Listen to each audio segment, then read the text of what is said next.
Both of them are wearing pants. That is true. Both are wearing jeans. Mm-hmm. So it's hard to say. High quality stream. Hard to say. High quality stream. We're gonna go ahead and change the names for you real quick.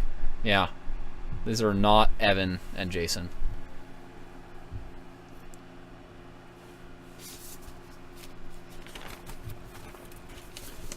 I am trying to find. Oh wait, is AJ over here? AJ's over here. Yeah. Right. What? No. No. I can't see. Hold on, we have to drop this thing out of the way. AJ's on the left.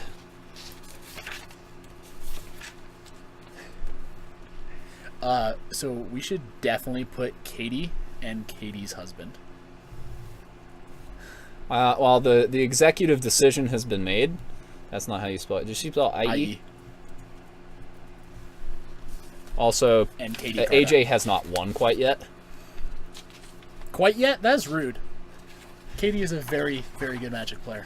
And she's playing a great deck. Yeah, it's so Katie's playing Ruminap Red, and she's just kind of playing the classic, like, you know, 3 Hazoret, bunch of Karizevs, a couple of Chandras. We don't have time for that. They're playing Magic.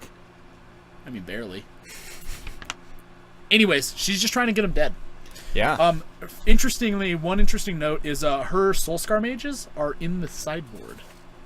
Ooh. But that's going to be very good in this matchup because Katie's husband is playing... What he always plays? Snakes. Yeah. And putting 1/1/1 counter on something is way better when it puts 2 -1/1 counters on something. Yes. Now, interestingly, Katie played a Sunscorched Desert on turn 1. You think that's sending a message? Yeah, just get in there. Deal get it to the dome. 1 to you. I think the message it might be sending is that her hand is really bad. Yeah, I think so too. But she has a mountain, and I see a Ramanap there. Yep. Ramanap Ruins. Yeah, I'm a little surprised she played the colorless land on turn 1. We'll see if it punishes her. It looks like it's probably not going to at this point. I think it's fine. She's got 2 more red sources. Looks like she has a Chandra in her hand. Oh, she has Harsh Mentors in the main She does. board. So this is actually something that we've been seeing at the World Championships. There's a lot of mono red, and there's quite a few players who are playing Harsh Mentor in their main deck, as well as some of them have Rampaging Ferocidon, which is the new dinosaur that deals damage to players when creatures enter play, and this allows them from gaining life. I think, unfortunately, we have kept our track record of seeing a game rule violation in Game 1 alive. AJ currently has 1 extra energy, because he didn't pay energy to activate to make a black with his Aether Hub. Are you sure? Because the snake gives him extra energy, right? So how much? One for did he play the Siphoner on turn 1 for the Siphoner, 2 for the... 1 for the Siphoner, 2 for the Aether Hub, 2 for the attack with the Siphoner, 5 total. Okay. Paid 1, made 1 with a black. He's at 3 now. Okay. Yeah. Also, for those of you who are wondering, AJ does like to keep track of the amount of energy on top of his deck. Please no Flamerino in the chat. Yeah, we will flame him for you. Yeah. Because that's completely unreasonable. It is. And it's not where that goes.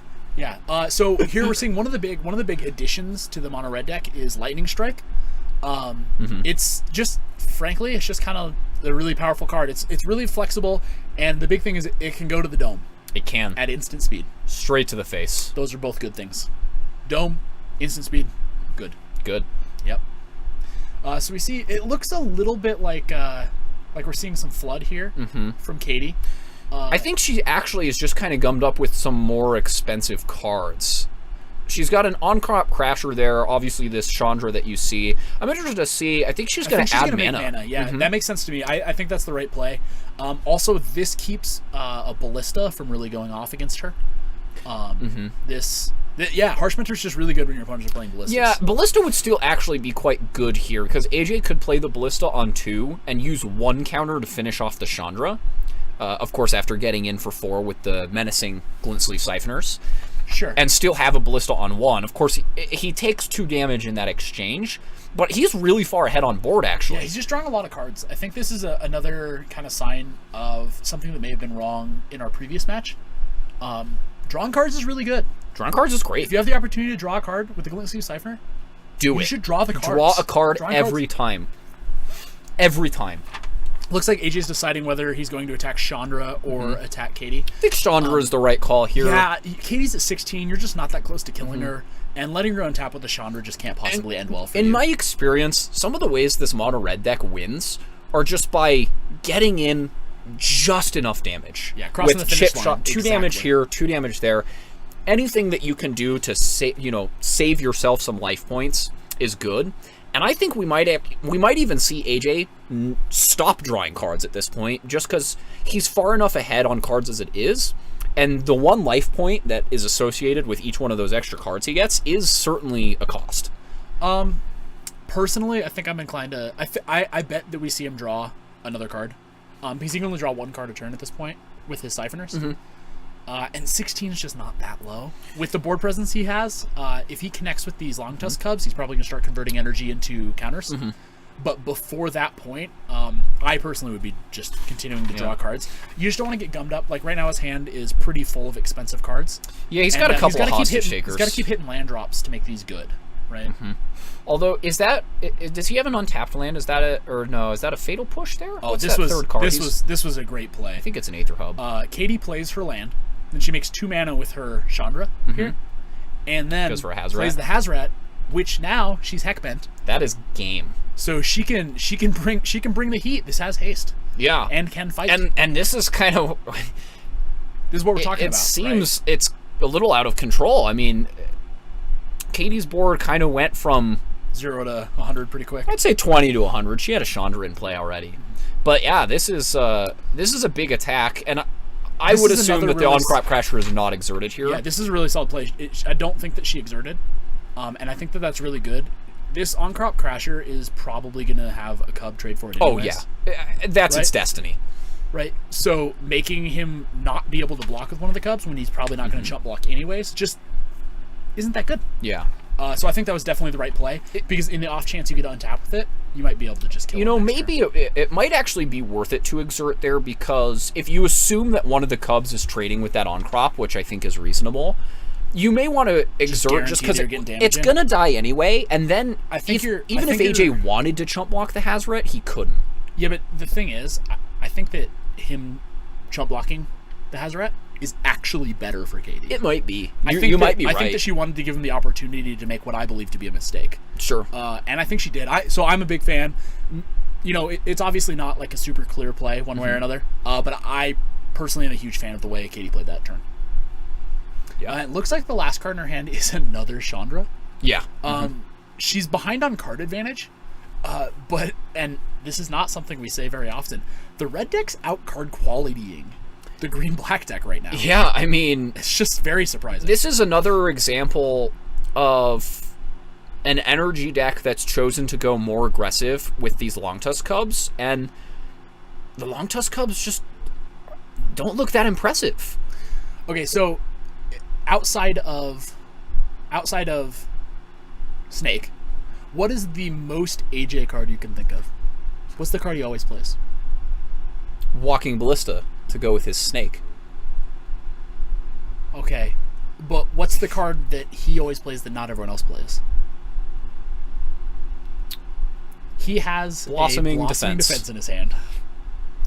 It doesn't really work anymore because now everyone plays that card. Maybe. But yeah, Blossoming Defense is one of AJ's favorite cards. And it's going to be great here. It's going to be really good. Suspect... So, the Hostage Taker really needs to die. Yep. Because losing the Hazoret and giving your opponent a Hazoret is very bad. I suspect Katie here is going to cash in her current Chandra for a new Chandra and try to use that Chandra to kill this Hostage Taker. Her current Chandra cannot actually currently be cashed in for that. Well, I'm saying he's going to plus the Chandra and then play the new Chandra and let this one die. Yeah, that's going to be a very punishing play. We'll have to see if that's what happens or not. If she happens across a lightning strike, she might be able to make it work. That would be great. Something tells me that that's the best play she has available to her, and if she makes that play, she's gonna get wrecked. Yeah, I think that her Chandra was being attacked there as well. I kind of think we might have skipped that step in our heads. That makes this play a little less punishing, but still, was that another Hazoret? No, that's a mountain. Which is less good than Hazoret. Not great.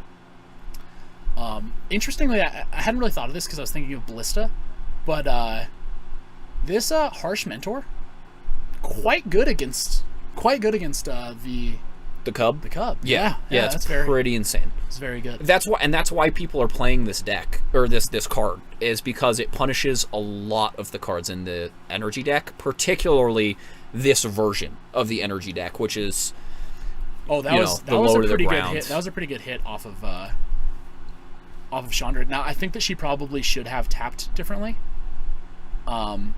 because you can pay colorless mana for that Bomat Courier. And it's getting to the point where it's a life total race, and the one life might be relevant. Yeah. So she's gonna have to pay one life here. And AJ is on it. Yeah. Oh yeah. All over it. Yeah, and at this point, I think Katie might just be too far behind on board. All those cards that were drawn. AJ is gonna cast this Hazoret this turn. I'm not sure if he'll be able to empty his hand and attack with it, especially if he's thinking about drawing some extra cards here. But really what that means is that Katie's never getting it back. Yeah. And that's a bad sign. That's not good. Now, can you make out what that card is that she cashed in with the Bomat Courier? She has a mountain. A mountain. That is not great. Not very good. Nope. So here's the Hazoret coming into play. Yep. And there's 3 cards. One of them's a hostage taker there, so I don't think that he's not gonna be able to empty his hand enough. Empty. I'm not sure it's gonna make a difference. Because I don't think he has a land. But yeah. How much damage does she have on board, or does he have on board? He currently has 2, 4, 6, 8. 4 of it's unblockable. Does that say 8 energy or 9 energy? How much energy is that? I can't tell. I think that it's 9. 9. So that translates to 4 counters on the Cub. I assume the Cub will be blocked. So realistically, he has 6 damage.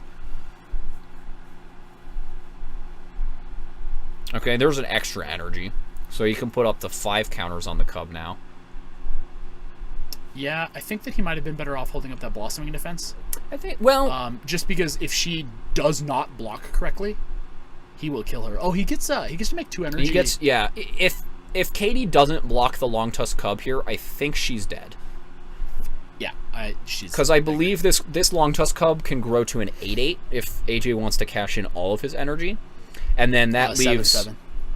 Well, he goes up to 12 energy here with this the Scyther attacks. You're right. So even if Katie were to block, say, the only other thing that she can block, which is Hostage Taker, which is also a chump block, so I'm not sure why she would do that. Yeah, I think you're done. I think she's dead on board. Yeah. So she's gonna make the block. Now she does get a free 2 points of damage here when AJ puts a counter on his Cub, if she sees it. Oh yeah. They're all over it. Yep. She wrote it down. But I think she's too far behind at this point, and he went all of these at you, and I like that because that's the only way that you can force the Harsh Mentor to block. Right, but she is on tapping with this Chandra, and he is. Let's see, he's at 9. If she draws she needed to draw a spell. Well, let's see. No, the most I think she can do is 7. Right, with Hazoret attack and then exile or discard a card. If she had drawn a Hazoret, then I guess she couldn't discard a card. Then I don't think there was a way to. And there is the awkward game 1 handshake. Big fan of the high level of sportsmanship we're seeing here between these two. AJ's just trying to keep his place in bed. It's hard. It's hard. All right, so let's pull out the deck list and take a look at how they're gonna sideboard. Sure. So you have AJ's deck list over there. Why don't you start? Now, AJ is playing pretty stock version of the deck that's been doing, that did really well last weekend at the Open. Right. With, of course, Andrew Jessup winning with this. The only thing I see, he has 2 dive written on his deck list, and I don't know what that is. I'm not sure what card he's referring to. Maybe some... What is that new mechanic? Dive down? Target creature you control gets +0/+3 and gains hexproof until end of turn. That sounds like an AJ card. Seems like he's got 4 Blossoming Defense in his main deck already. But maybe that's what that is. Maybe he just wants 6 of that effect. It's hard to say. But anyway, his sideboard options are 3 Duress. I believe that's the only card in Standard with the word dive in it. Okay, well.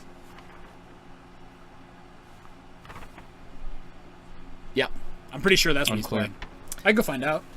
Anyway, his sideboard options are 3 Duress, 4 Negate, 2 Vraska's Contempt, 2 Crushing Canopy, 3 Deathgorge Scavenger, and then a Vraska Relic Seeker. I'm not sure what Crushing Canopy does either. It's a 3 mana instant, and it has choose one: destroy target creature with flying, or destroy target enchantment. Oh, okay. So just some Seems reasonable. versatile removal there. Right. Here, he's going to be looking at these Deathgorge Scavengers for sure as a way to gain life. He might even Maybe want the to Vraska's go to the Contempt? Contempts. 4 mana's a lot. It is a lot. The thing about it is it exiles Hazoret cleanly, which is one of the only cards that he has that does that. Plus, the life gain is nice.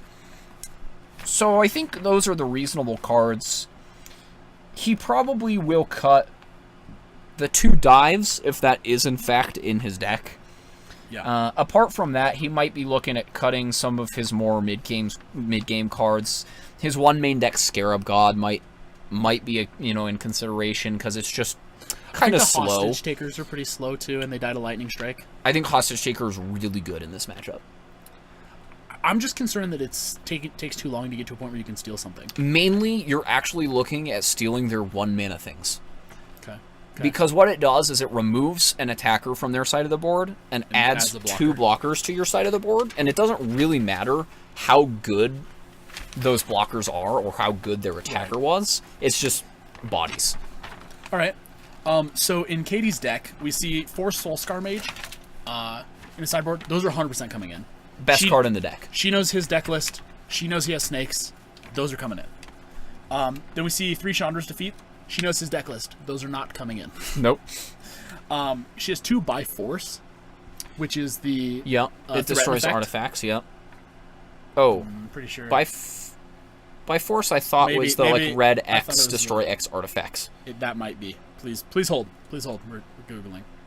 It is indeed in fact destroy artifact.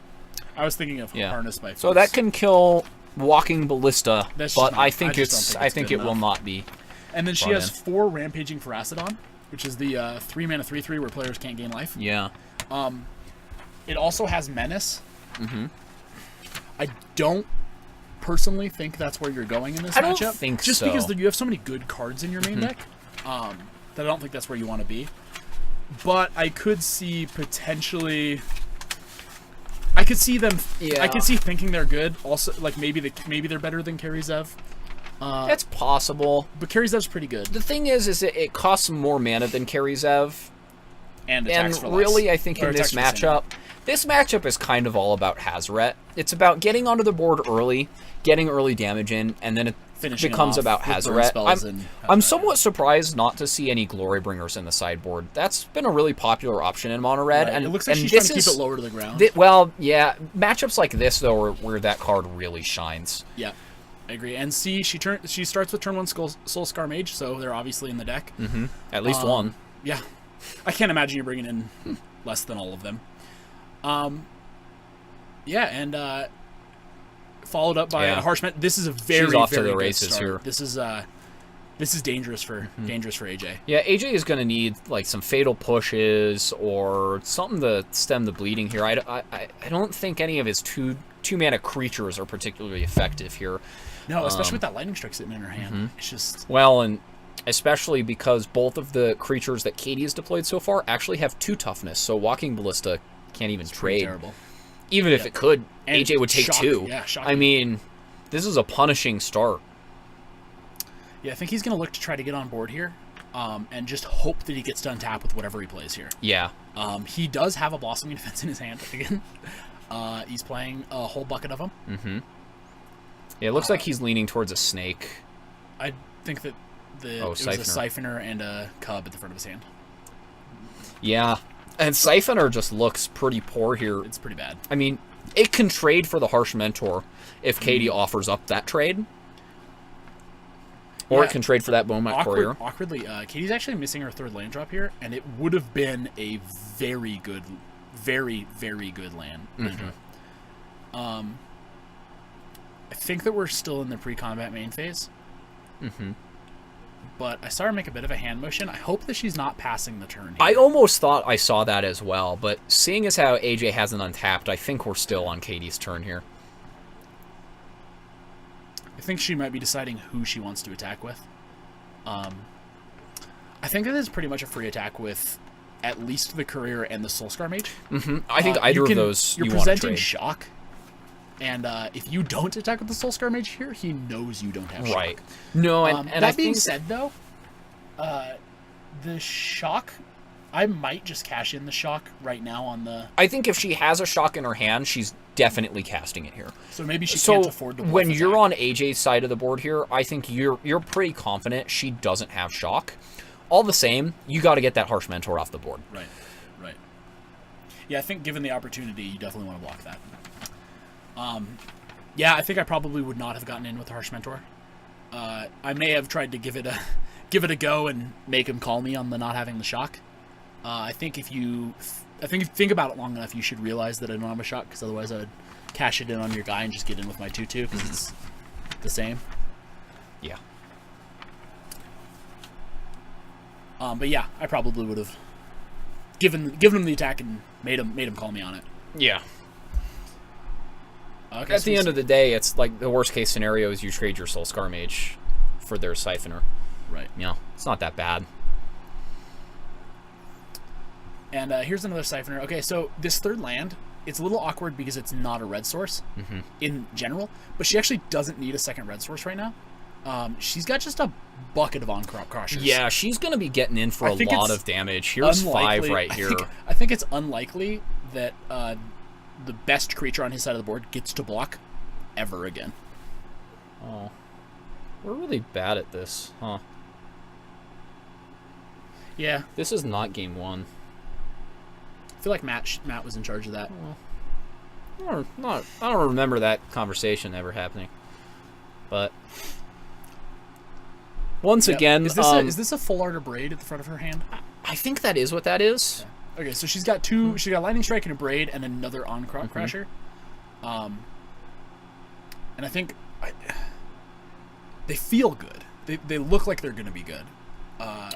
Sorry, I think that card's excellent, in specifically against this version of Bug. That was a very, very good draw. This is great. It's got to be the best card, right? That's got to be the best card. One of the best cards. I don't think he's playing any Aethersphere Harvesters or anything like that, so this is probably the best draw he had. Yeah, now, so he's going to Scavenging Ooze away her Harsh Mentor, which is quite good. Yeah. And this guy's just going to be... Does it get a one? It gets a 1 counter, It does not. It does not. So if it exiles a creature, you gain 2 life. If it exiles a non-creature, it gets +1/+1 until the end of the turn. Okay. Yeah. Okay. Still, this is quite good. Gain 2 life. It's big enough to eat most of her attackers.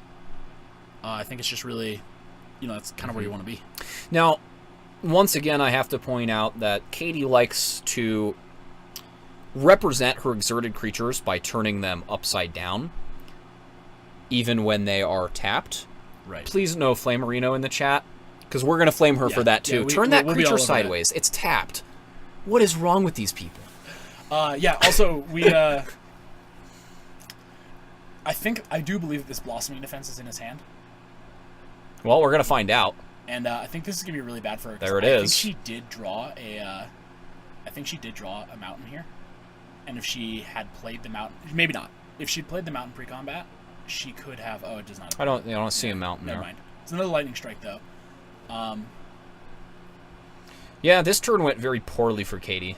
Yeah, she really needs another red source. This is one of those awkward positions where the Ruben Up Red deck, the mana's so good that you get away with playing a lot of deserts.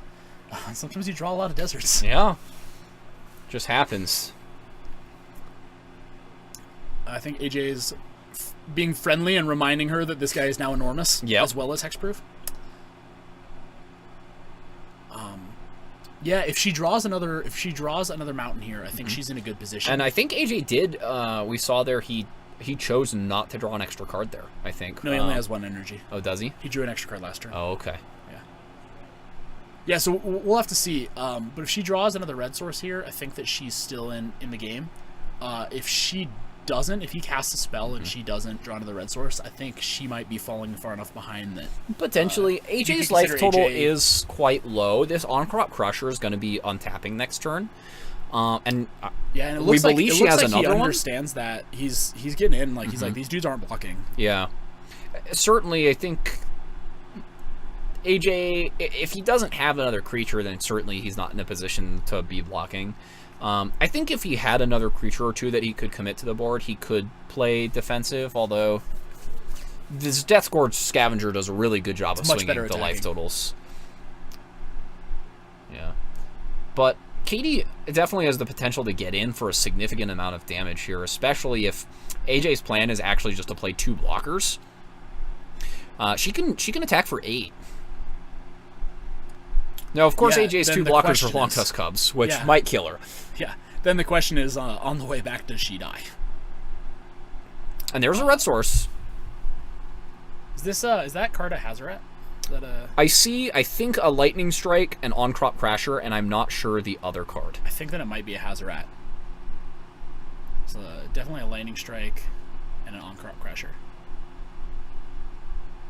There's the Lightning Strike, going after a Long Tusk Cub. Yep. I think that's pretty good. AJ trying to bluff Blossoming Defense with no mana. So Dazing Defense? Dazing Defense? He's got an island in play. He does. Yeah, pick up this island, get my guy. Pick it up. That's pretty good. And then you can cycle it. Oh, value. Here Katie goes again with turning her On-Crop Crasher upside down. It is tapped. I can't imagine what it would be like to play Magic in their household. It's just everything is wrong. We've got energy on top of decks. We've seen worse. We've seen worse. We've seen a lot worse. You know what the real question is? The real question is even more egregious than that, in my opinion. AJ marks his energy on top of his library with a dice. Yeah. There's an energy counter in front of his library. Yeah, I'm not really sure what that's about. Yeah. It seems as though he just puts that there for no apparent reason. Yeah. I think it actually is meant to put his opponents on maximum tilt, because it's working on us. When you take the energy counter out of your box and put it there, your opponent expects you to use it. Right. But then you just put dice on top of your deck.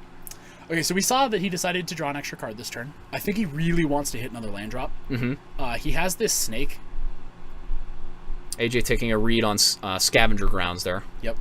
I don't think Katie can afford to give up mana. I don't think Katie can afford to do anything except die. Yep. It looks as though that's going to be what's going to happen here.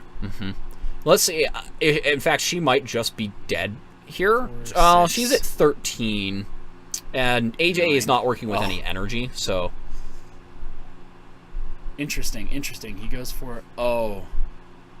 If those 2 cards are if the 2 cards in her hands are what I thought they were, I don't think you should be ditching a Hazoret and an On-Crop Crasher for basically going up 1 card. I just don't think 1 mystery card is better than the quality of those 2 cards. Yeah, it seems like Hazoret might be the only way she can actually steal this game. Yeah, I agree. Also, the On-Crop Crasher, actually, if she had not done that, On-Crop Crasher could have been quite good there. Yeah. Yeah, On-Crop Crasher could have gotten in for a surprise lethal combined with, say, a Lightning Strike or something. This snake is summoning 6, so I hope that he's not attacking with it. It would appear as though he is doing that. Yeah, he did play that this turn. Yeah. Yeah. We're gonna... that's something that could be super relevant in this game. I'm gonna go ahead and... go ahead and stop that. That's pretty significant.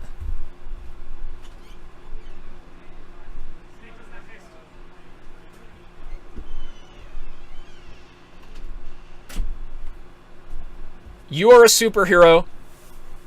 They were shaking hands, but the game is not over. Not quite. We play on.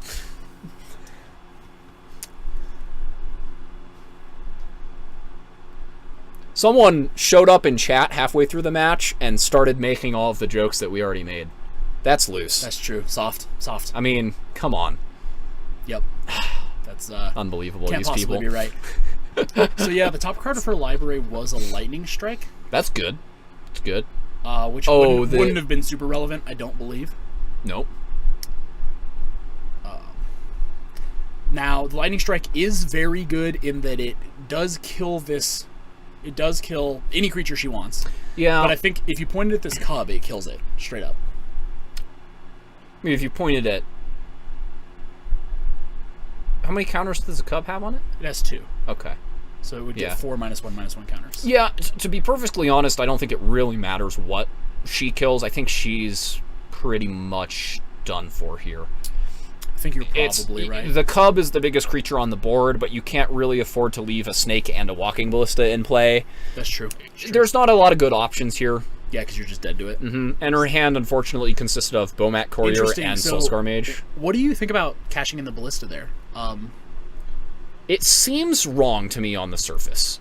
At the very least... It probably doesn't matter. Probably doesn't matter because she has no cards in her hand, so now she's dead on board. At the very least, though, I think he can afford to untap and draw a card and get more information as to what his turn's going to look like. I just don't like end-stepping Yeah. activating Ballista, because you can activate it whenever you want. But again, it was for the BM. Yeah. Because it didn't matter. Was it for the BM, though? It did matter. It removed enough blockers. Sure. It removed enough blockers that she would then not be able to live.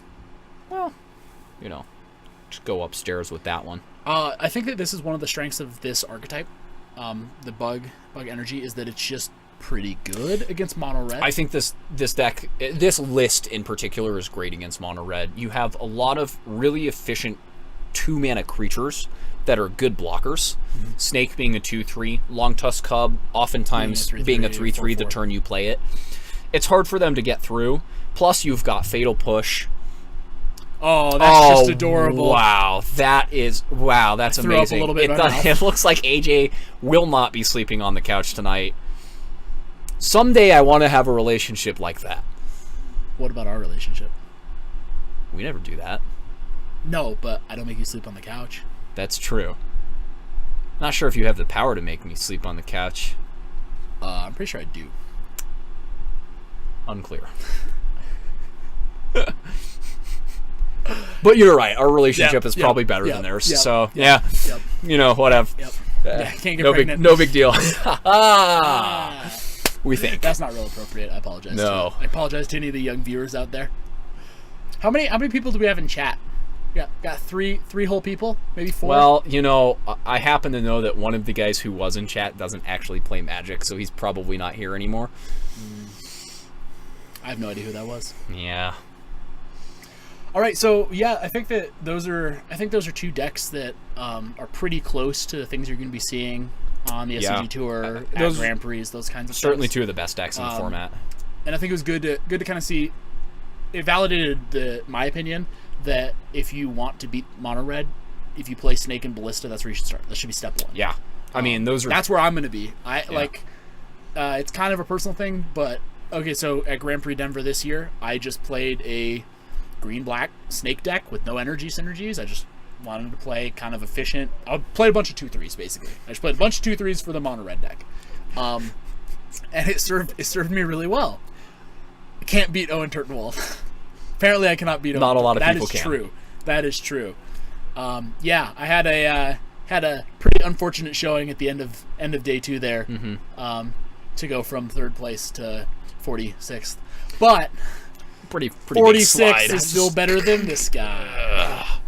How'd your day 2 go? About that. How'd your day 2 go? I had a really nice experience at Chipotle that day. Yes, he did. Hey, you made day 2. I did. You were 6-3, and then you were 6-6. No, I was 7-6 when I dropped. 7-6. I won a match. You got one, folks. Count it. The Zombies mirror is awful. Okay, I don't want to talk about it. Apparently, you're awful at it. That's not even how it works. You throw your cards on the table and one of you wins. That is true. Yeah. That's true. All right. That was a really interesting matchup. I think we're gonna get some real good joke fodder for the next couple of months based on those 2 playing. Also of note, they were both 2-0 at this point, so they're both in position where they should be able to theoretically draw. AJ's in for sure. AJ's in, and with probably a 1 or 2 seed. Yeah, I think a lot of the times Katie's probably going to be able to draw. A lot of the 2-1s like to play though. Dream Crush. I always like to go get a high dinner. seed. Getting dinner is nice. We don't get to do that tonight. We're gonna make someone go get us dinner. Yeah. Hey, chat. You want to hook a brother up? Nobody in chat loves us. It's very unlikely.